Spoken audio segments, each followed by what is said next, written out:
Hello and welcome back to Die Kulturmittler innen Deep Dive, experts on international cultural relations. My name is Tobias Rohe.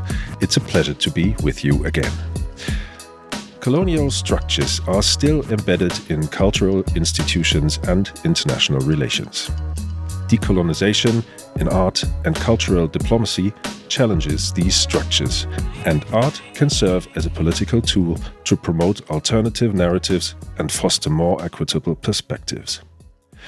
In international cultural relations, this approach opens opportunities to reshape power dynamics and transform institutions, like museums, for example, into more pluralistic and inclusive spaces. With our guests today, Sarah Smith and Lynda Jessup, I will talk about how a decolonising perspective in international cultural relations can help dismantle colonial structures in cultural institutions and establish art as a medium for more just and inclusive relations. Sarah Smith, you are an associate professor in the Faculty of Information and Media Studies at Western University in London, Canada, and there you hold the Canada Research Chair in Arts, Culture and Global Relations. A warm welcome to you. Thank you. Great to be here. And Lynda Jessup, you are Vice Dean in the Faculty of Arts and Science at Queen's University on the traditional lands of the Haudenosaunee and Anishinaabe people. I hope I pronounced that correctly, which is located in the city of Kingston in Canada. Welcome to Die Kulturmittler innen Deep Dive. Thanks for having me. Now, let's get straight to the subject, shall we? Both of you are founding members of the North American Cultural Diplomacy Initiative, in short, NACDI. What are the objectives of the work of the network, and why is decolonisation central to NACDI's work? Yes, I'd like to take that. The North American Cultural Diplomacy Initiative, or we refer to it by the acronym NACDI. This is a group of scholars and practitioners across North America that was established in 2017. So both Lynda and myself are founding members, along with Jeffrey Bryson and Sasha Priva. And the network really came together through shared research interests in culture and global relations. So we identified North America as a framework for the network in order to move away from an identification with a particular state, like Canada or Mexico. And since our founding, NACDI has grown to become quite a broad network, including many members from across North America as well as beyond. And we really have three related goals for NACDI as a network. These are establishing cultural diplomacy as a critical practice, bridging the divide between academics and practitioners, and disrupting the dominance of state-based diplomacy. And I'd like to explain those just briefly so that listeners fully understand our aims. So, with our primary objective, establishing cultural diplomacy as a critical practice, what we're talking about there is that international cultural relations has historically been seen as an affirmative activity, mobilizing a relatively unproblematized culture. But instead, we're aiming to advance a reflexive practice that fully engages with scholarship and experience-based knowledge by those who are trained in critical approaches to culture. So we're responding to calls for analyses of cultural diplomacy informed by the methodologies and approaches of the cultural disciplines. So this means centering the work of those in the creative arts and the humanities and social sciences. So for instance, people in disciplines like history, art history, cultural studies, fine arts, communication studies, you know what I'm saying. But this is really an intervention in the scholarly literature that's been dominated to date by political science, policy studies, and international relations. And in terms of our second objective, so bridging gaps between academics and practitioners, what we're doing there is really trying to bridge gaps between knowledge creators, bearers, and users. So rethinking academics and practitioners in the study of cultural diplomacy. And I think this is one of the key contributions that NACDI is making. And I say that because our project is really proposing a rethinking of what academic and practitioner are in the field. So currently in the field, cultural diplomacy is seen in terms of diplomatic practice. So its academics might be best understood as those in political science, IR, and diplomatic studies, and practitioners being diplomats, policymakers, and foreign ministry officials. But what we're calling for is a radical expansion of the academic category. So beyond those working in disciplines that are traditionally engaged in cultural diplomacy research. So, what this means is we really want to expand that field to encompass academics and practitioners on the cultural side of cultural diplomacy. So, bringing in artists, educators, administrators, activists, entrepreneurs, NGOs, all sorts of other people who are very active in the cultural sphere. So, NACDI is insisting on the inclusion of workers and scholars from the cultural fields, not just to bring them into conversation with each other, but also to enable those on the cultural side to inform those on the diplomatic side. And lastly, this idea or goal that we're advancing of disrupting the dominance of state based diplomacy. I mean, it's very much related to the first two goals. But there's, of course, an entrenched trend towards understanding international relations only through Westphalian states. So, what we want to do is instead bring the study and practice of statist diplomacy into a deeper or more active critical space. So, understanding that states are important diplomatic players, but they are one of many diplomatic players. So we think this is a real way to open things up. And of course, drawing attention to this larger field of diplomatic action is tied to work to recognize and undo the dominance of Western epistemologies. So tied into efforts to advance decolonizing. I see. Now, you mentioned how central decolonization is to NACDI's work. We see diverse power dynamics worldwide which are rooted in colonial histories.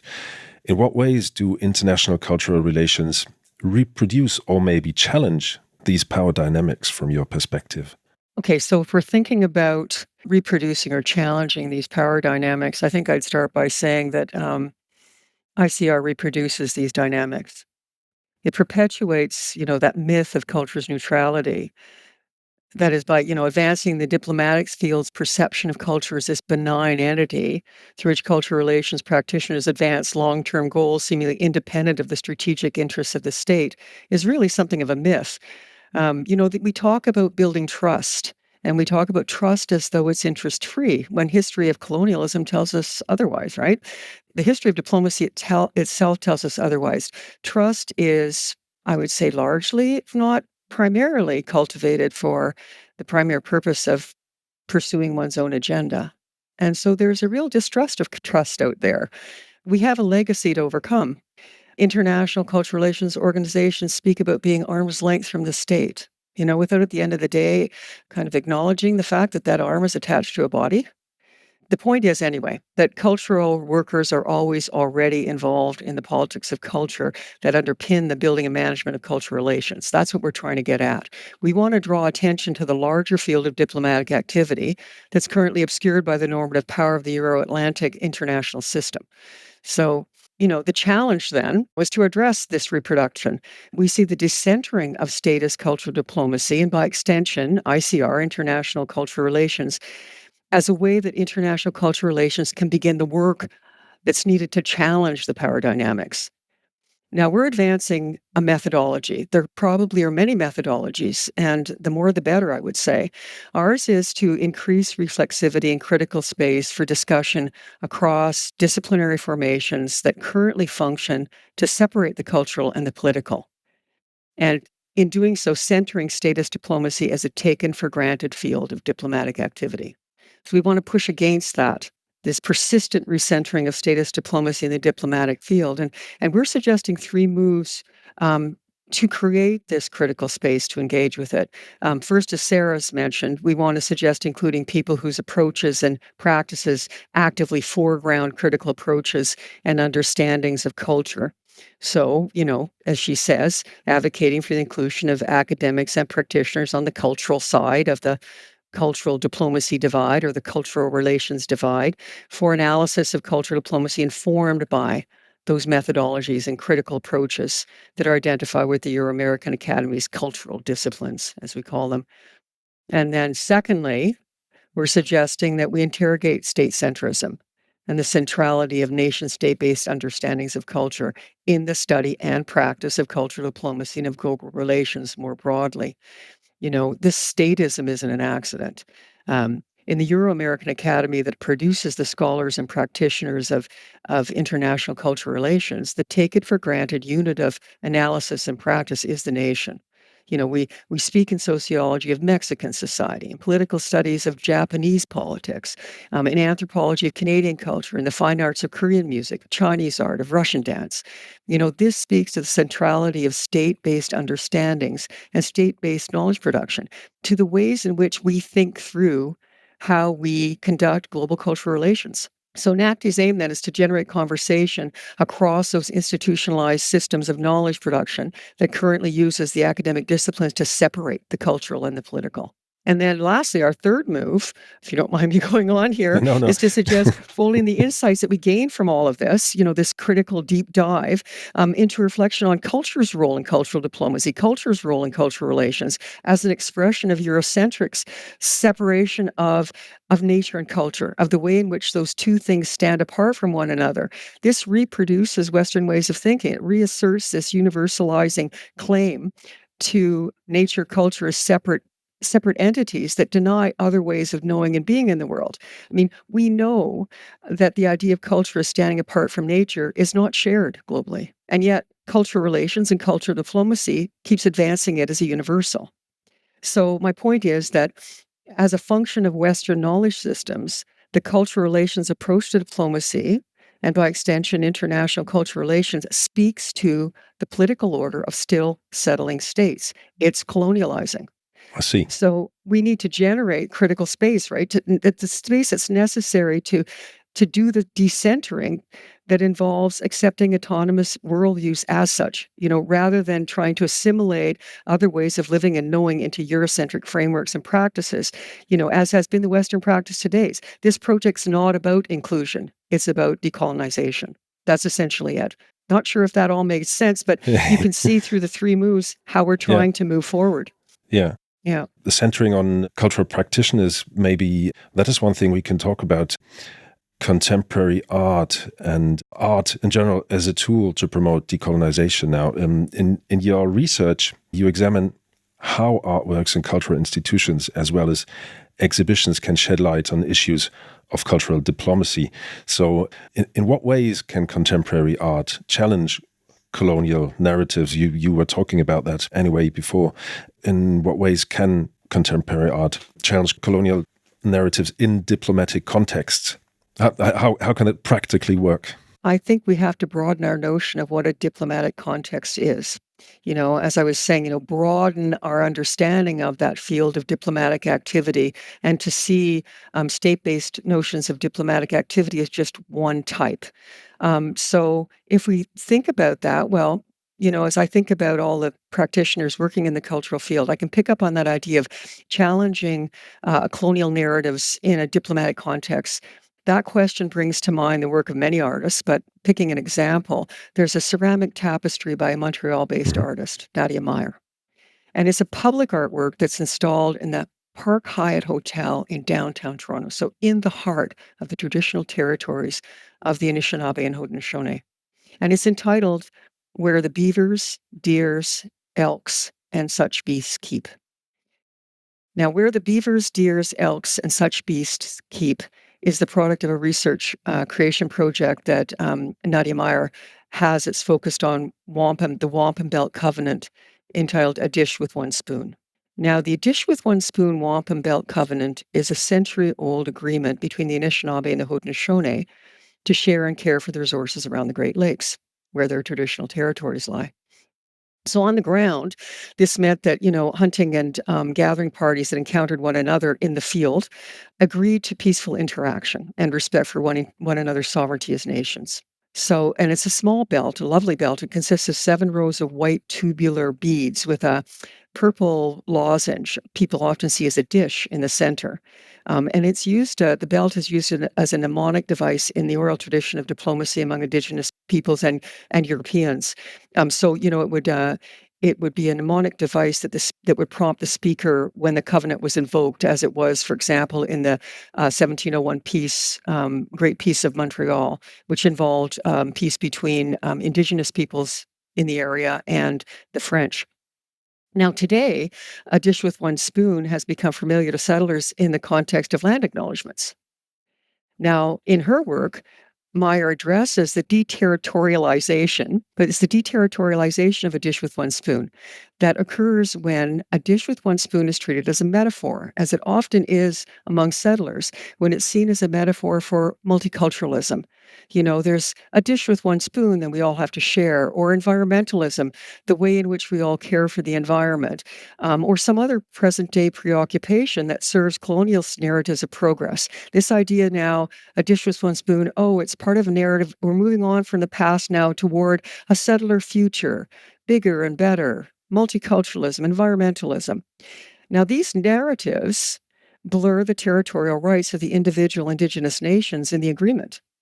These are nations that speak to other political orders, other authorities, traditions, structures of thought, ways of being that stand often, well, they do stand apart from it, often in a very critical relationship to the interstate system, the Euro-Atlantic interstate system.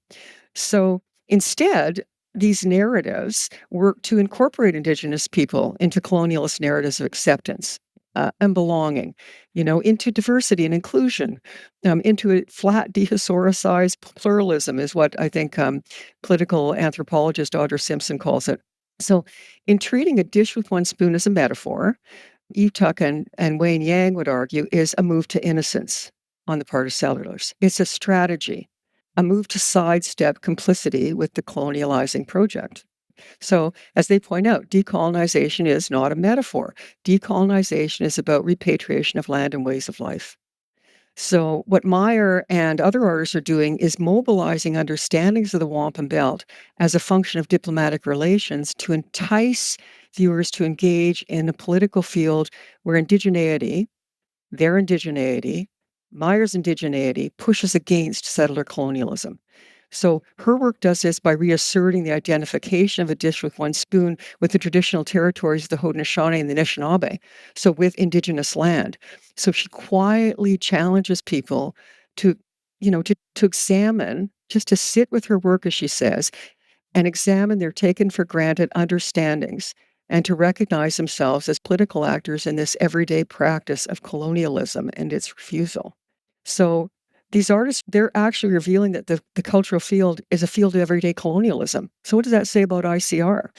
I take it, I don't know the artist you're talking about, Mrs. Meyer. Is she non-Western or Indigenous? Yes. Yes, she is Indigenous. She's Montreal-based right now, but she is Anishinaabe. I see. And she engages in the practice of beading as an Anishinaabe artist. Beading is a traditional form of the Anishinaabe. I was just about to ask him what role can non-Western and Indigenous artists play in reshaping international cultural relations? I think that's an important question. Like, what role do non-Western and Indigenous artists play in reshaping ICR? I mean, I don't think, I believe Lynda agrees with me on this, I don't think it's the responsibility or task of non-Western and Indigenous artists to reshape international cultural relations. Non-Western and Indigenous artists are not in the service of Western agendas.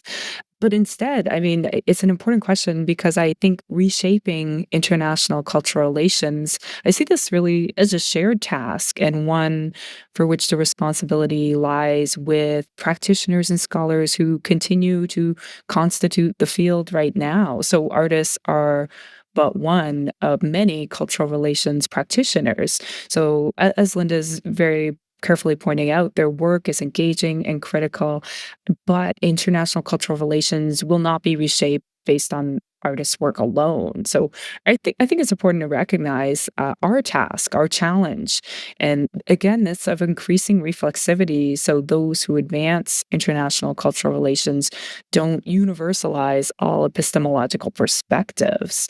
And I want to bring up another example. So the panel, Lynda and I recently convened on November 4th, a panel as part of ICRRA's annual conference. And so this was titled Unsettling Settler Diplomacy, and it brought together a historian along with three artists. And the panelists contributed their discussion highlighted really contemporary Indigenous art practice, Indigenous diplomacies. They also discussed wampum belts.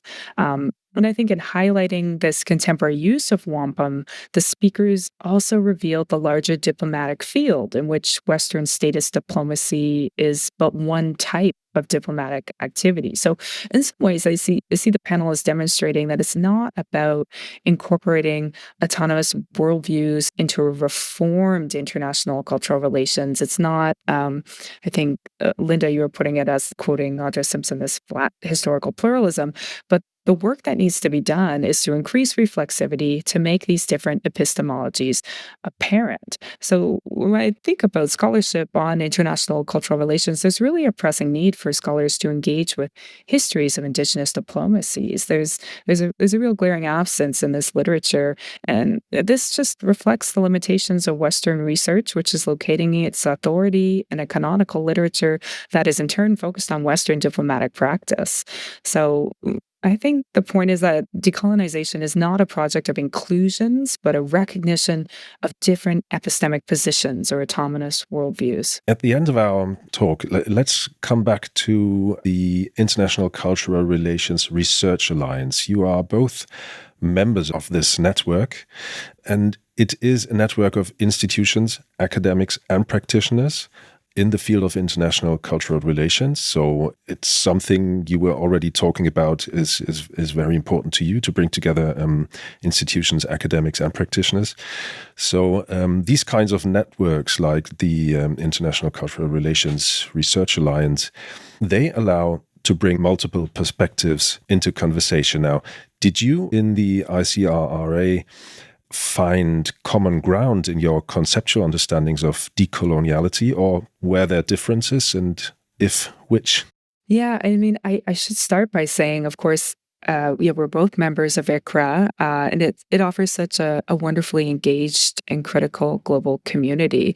And for me personally, it's been an opportunity to connect with and learn from others, and to advance shared interests through events like the annual conference that we hold.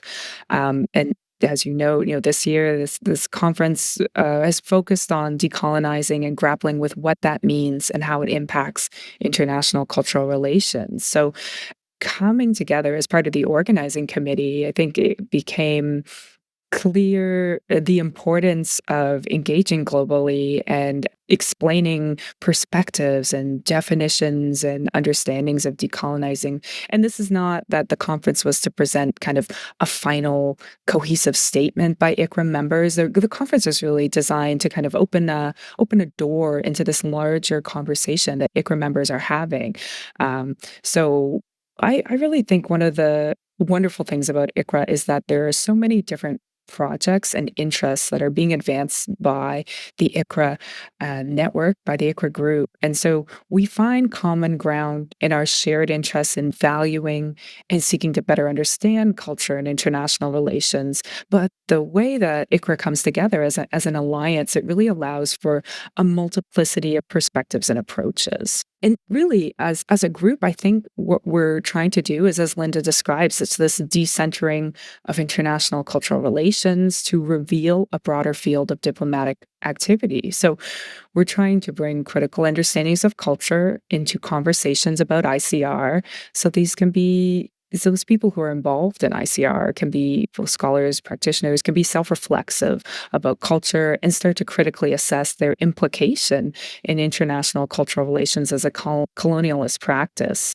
But the other thing that ICRRA has really coalesced around, I think one of our concrete tasks as a group is to kind of realize what our aims for ICR is accomplished through diversifying ICRRA's membership. And I wanted to bring this up because we've made big strides with this regard. And those people who are members of ICRRA, everyone has really affirmed this desire to broaden our membership to ensure that ICRRA is really a global alliance. And we've also really been coalesced around this idea of broadening our membership with respect to the global south. This is so vital for ICRRA because we cannot know the research challenges until we have interactive problem framing that involves participants from the global south as well as the global north. Or, put another way, the global north cannot set the agenda. So I've been really pleased to see members of ICRRA support this and to see our membership expanding. And we've had new members to ICRRA sharing their research in the third panel of the conference just last week. So I think I'm really excited to see where that brings us. Did you find any concrete research tasks that are to be tackled by the ICRRA? I think our concrete research task is to expand our membership to be truly representative so that when we are deciding on the work that needs to be done or where critical attention should be, that this is framed by everyone, that this isn't simply, a project of the global north or the west, but this is something that is going to take into account different perspectives and positions. All right, Sarah Smith, Lynda Jessup, thank you. Thank you very much for these insights and for your time. It's been a pleasure to have you here in this podcast. Thank you. Thank you so much. If you like to learn more about the research of Lynda and Sarah, the NACDI, or the International Cultural Relations Research Alliance, take a look at the show notes and follow the links that are listed there. And if you enjoyed listening to this episode, don't hesitate to share it with your friends. We would be delighted about that. To make sure that you don't miss out on future episodes, subscribe to Die Kulturmittler innen right away. You can do so wherever you listen to the shows of your choice. For all other informations on the Forum for International Cultural Relations, visit our website at culturalrelations.ifa.de.